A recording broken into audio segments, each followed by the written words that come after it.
Jog Vlog. Well guys, as many of you know, my library is the best in the country. They rent video games, and when I saw it they had Resident Evil VII Bioshock, Resident Evil VII Biohazard, I thought I would check it out on the Xbox One. Now I was a bit tepid to be putting this in. I thought, oh come on, the marketing campaign didn't really look so Resident Evil to me. But I eventually warmed up to the game. Having completed it, I want to tell you more about it. But, I gotta say, in some ways, Resident Evil 7 kinda sucks. So you play the role of Ethan. You're in Louisiana looking for your wife, Mia. She's been kidnapped. All the trail just kinda, I don't know how they kind of came to this, but he said, oh, she's in this place in Louisiana. You break in, you go into the basement, you rescue Mia, and all of a sudden she goes nuts, cuts off your hand, attacks you, all this other shit, you have to put her down. You wake up and you are in the possession of the Bakers, the people who own this place, and they're a crazy family, kinda out of Texas Chainsaw Massacre. You got Big Daddy Jack, he's the evil asshole, Marguerite, asshole wife, then you got 20-something man-child, Lucas, and an old lady. Now, you gotta creep through the house, try to figure out what's the deal with Mia, and escape. So basically you're looking to get out.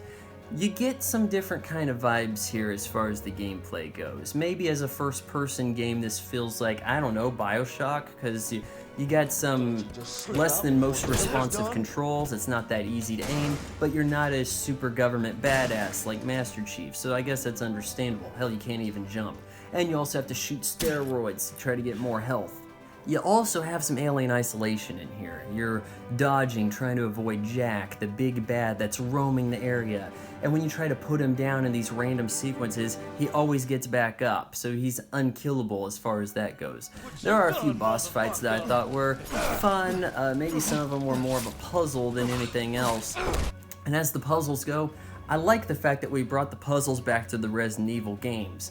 The puzzles on the wall, yeah, okay, it's a fun, interesting idea. You manipulate the shadow and that works, but as storytelling goes, what door is activated by a shadow, especially some rundown place in Louisiana that's been cut off from civilization because these people are killing anybody that comes by? What? That doesn't even make sense to me. As items go in the game, I had a good set of upgrades for my weapons, but on basic enemies, it didn't even make sense to have the upgrades. One shotgun blast to the head kills a molded. That's right, there's no zombies, but you have these creatures called the molded. Think zombies and liquor combined in some sense, covered in black. Well, you upgrade your shotgun, and still you have to shoot them in the head. Otherwise, you're gonna waste a lot of rounds shooting them in the stomach. What good is that? I don't know. You're always a little short on ammo, and maybe other supplies too. So you have to scavenge, and that gives you that horror element. You're not loaded to the brim with ammunition. You're actually getting by, and you have to search for stuff. So I think that was well paced. I felt that there was a lack of music in this game. I never got that scary Resident Evil vibe. And I tell you what, my first entrance into the Resident Evil games, Resident Evil 2, PS1 in 1998. I'd gotten it shortly after that game came out. Checked it out at like Blockbuster, I think it was, and then I eventually bought it, and that game just really scared the shit out of me, man. That was a scary ass game. You know, you're going through the precinct, it's a big open area, why is nobody here? There's zombies outside, blood on the walls. Here, confined spaces with a lot of clutter, so you're in a hoarder's house, and that's what's scary? Really, Capcom, that hoarders are frightening? You know, maybe when they're outside among the public, maybe, but to be in the house, I'm not really getting that vibe. And as first person goes, maybe this was more tailored to a VR experience, because it kind of looks like ass on the Xbox One. Textures are lower than they are on the PC, and I think to really get the creeps and chills, you need to be doing that VR experience, because the music doesn't really help. The music throughout Resident Evil games, right on the spot. Here, I mean, I went hours before I even really heard any kind of notes whatsoever. So there is a twist to this game, and if you haven't played through all the way, skip to here in the time code of the video, because I'm going to be dropping some spoilers as far as how this all works out. So, you deal with the big bad, Jack, in the final mutation of him, and yeah, he's got these mutant genes that are giving him this regenerative properties. and you don't really know what that's all about, but you're dealing with it. You take him out on your first life because, hell, you have a grenade launcher and a magnum. Hopefully you saved up your coins you found and you bought the magnum as your upgrade, and you're taking him out pretty easily, and then you have a choice who to give the serum to make them normal. Now, why do you need to make them normal? They can't leave. I'm not totally sure. But you got Zoe, this girl who's kind of helped you out, though you just now first saw her. She was helping you on the phone. And then you have your wife, Mia. Well, I gave it to Zoe, said, hey, Mia, we'll come back for you. We're going to go upriver on this boat. And oh no, we came to this wrecked ship, and black stuff came out of the water, carried off Ethan. Zoe just kind of calcified and turned to dust. Don't know why what caused that exactly. You then play the role of Mia. You have to go aboard the ship and rescue Ethan, and in doing so, this is really where you get your story bomb. This is where all the storytelling in the game takes place. Mia's aboard the ship. You find out that she was assigned to watch over Evelyn, Evie, this creepy girl who maybe that looks a little bit like The Ring over here. Another thing we're trying to reference. We're dealing with her, and we're aboard the ship, taking out the molded that have gotten aboard, and we're solving puzzles, and the puzzles here don't really hold your hands. I had to actually consult online to figure out where I was going, because I'm like, hey, I try to blow this stuff off this door with these explosives that I was given, and it's not working. Oh, hey, I can turn around and crawl up that vent. Sorry.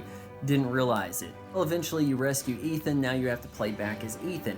But wait, Mia is under the influence of Evie, who has actually affected everybody. She was making the bakers evil.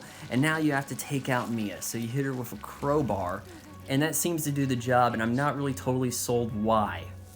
Plot convenience, it's nice for the story that now she's out of the way, dissolves all this shit, and you're after that little girl, Evie. So you track her.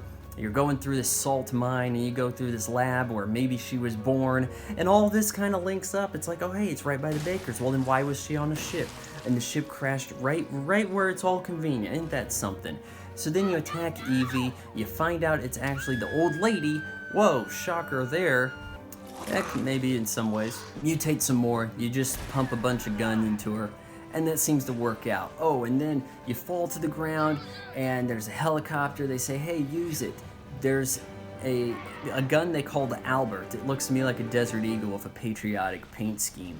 You pick it up, shoot her, and that's like your wink and nod to Resident Evil 1 when they drop the rocket launcher on the ground. Oh, hey, use it on the enemy, yeah. And okay, whatever. This guy jumps out of the helicopter, says, hey, I'm Chris Redfield, and now I work for Umbrella, apparently. I don't really understand that. And that's really your first real reference of something that will tie into the actual Resident Evil games. You know what? Resident Evil VII Biohazard has its moments. I wasn't necessarily scared. I thought that there was a nice amount of exploration. And as puzzles go, like I said, you got the shadows on the wall. You're also dealing with stuff with VHS tapes. Now, I think that this was some kind of effort to tie in the Blair Witch Project, because there's a guy that's staring in the corner and looking a lot like something you saw in that movie.